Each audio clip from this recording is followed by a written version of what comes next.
Blessed, how you doing? I'm doing good. I'm doing good. I am just excited to see the twins in your studio. And you're referring to Dennis, our social media executive, and DJ Hobeti himself. That's right. Wearing the same scheme of shirts and similar haircuts as well. Yeah. So good morning to the twins as well. Good morning to the twins. But how are you doing? I am blessed. I had a great weekend. Yeah, I did also. And we're getting ready with sex scandal. Wow. We are so excited hearing the stories here. Yeah, we were able to run through it twice yesterday, and we're ready. And okay. It's incredible. It's looking very good. As impatient as I am, I hereby invite myself to the next run through. Oh no, you are. You would be there. You would be there. You, Papa, and some of the ones who used the tickets I gave. Oh, but that doesn't mean I'm not getting another ticket for this one, because I want to see it as many times as No, you would see it. I've had people wondering. So now that you're giving us a story on radio, what would it be at the theater? And I'm telling you that the show itself is so different from this one, and so much more powerful, because you see, we bring all the elements of sound, of music, course, of dance. And this is just the prose. I want to hear the dialogue. I want to hear the interesting expressions. In comparison, I mean, if you came to watch the show, you wouldn't think that you know the story. I mean, think about reading A Lord of the Rings and watching the movie. That was another totally different. And this experience. It will be a very different experience. So today is your last day. You can exercise the right to buy an early bird to this show, early bird ticket, which is at 60 cedis. After today, you're getting it at 80. So please make the effort to get your ticket today. And then we'll see you on the 24th and 25th of November. The story so far. It is turning out to be Holy Boys Night at the Ghana Arts, Music and Entertainment Award ceremony at the posh 5-star Hilton Gold Star Hotel in Accra. The Kumasi-based gospel singer has been nominated for 7 awards and has so far picked 4. And there is every indication that he will pick 1 or 2 more. And yet, even as he basks in the glory of the night, all around him, different storms are raging. His manager, Brodo, whom he has slighted by failing to acknowledge in his acceptance speeches, is upset and ready to trigger a process that will destroy him. Bliss, the girl he smuggled in from Kumasi for his pleasure, has planted hidden cameras in her hotel room, which is next to Holly's at the hotel. And his wife of 5 years is heartbroken and distraught and reviewing her future with a multiple award winner. And now here is the 5th installment of the story, Sex Scandal. Brodo has decided not to go back into the hall for the rest of the evening and is pacing up and down in the car park of the hotel, his phone in hand. He has already punched in a number, but he hesitates to press the call button. Once he presses that button, Holly's fate will be irreversible. For the last time, he asks himself if he can do this and keep it from his wife, April. Brodo was raised in the ghetto and has no fear for anyone. But when it comes to his wife, April, he is very careful not to offend her if he can help it. He feels he owes her his life. Brodo shivers whenever he recalls how April had come into his life.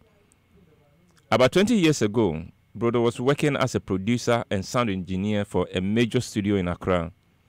Over time, he felt that the studio had become so big that it was no longer interested in the careers of the artists in its tables.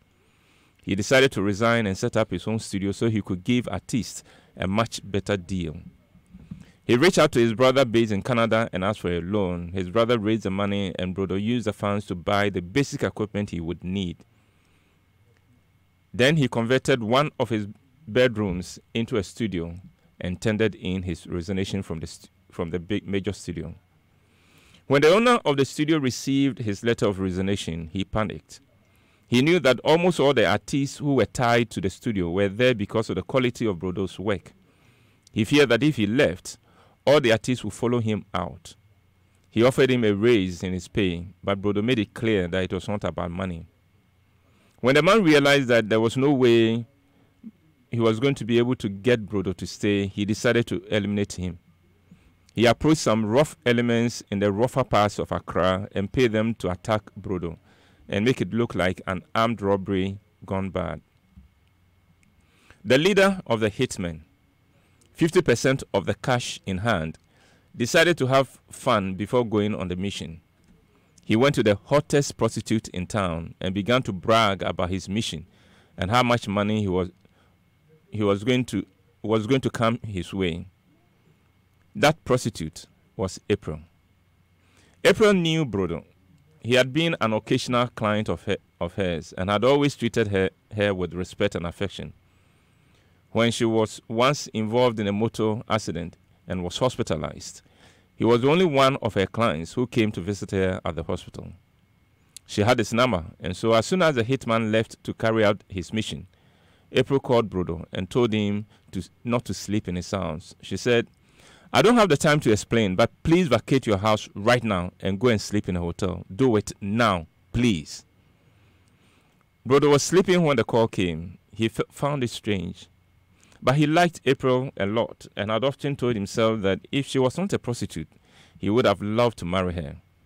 He knew that she would not be playing games with him, and so he got up, put on some decent clothes, and drove to a hotel on the other side of town and booked himself into a room. The next morning, when he returned to his house, he was shocked to find his studio vandalized and his bedroom turned upside down. He immediately called April and said, "April, there has been a break-in in my house and they have destroyed everything. I need to see you." April said, "Go and report to the police, and when you are done, give me a call and let's meet at the mall." 2 hours later, after finishing with the police, Brodo met up with her. He told her what he had seen when he returned to his house and asked, "How did you know that I was going to be attacked?" April told him of her encounter with the hitman and said, "They will not give up until they get you. I suggest you get out of town for some time." Brodo said, "What about you? It is only a matter of time when that man suspects that you may have tipped me off." April said, "You go and don't worry about me. I know how to take care of myself." Brodo said, "I can't leave you alone." He said, "April, listen, I've always been worried about you. I care very much about you, and I don't want you to come to any harm." And then that is how Brodo relocated from Accra to Kumasi with April.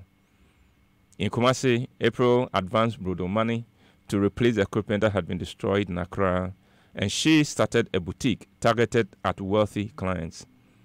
2 years later, they were married. And now, at the car park of the Hilton Gold Star Hotel, Brodo realizes that he's about to do something that, if she gets to know, she will never forgive him for.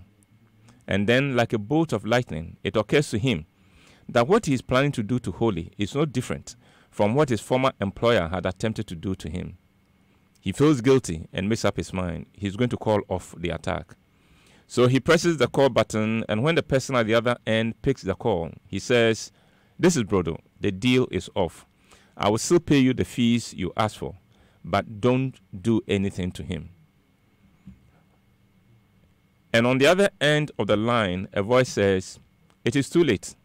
I'm doing this without you. And keep your money. This is no longer about money." Brodo says, "I won't allow you to destroy him." The voice says, "You cannot stop me. Do you even know where I am right now?" Brodo asks, "Where are you?" The person on the other end laughs and says, "Watch this space," and cuts the line.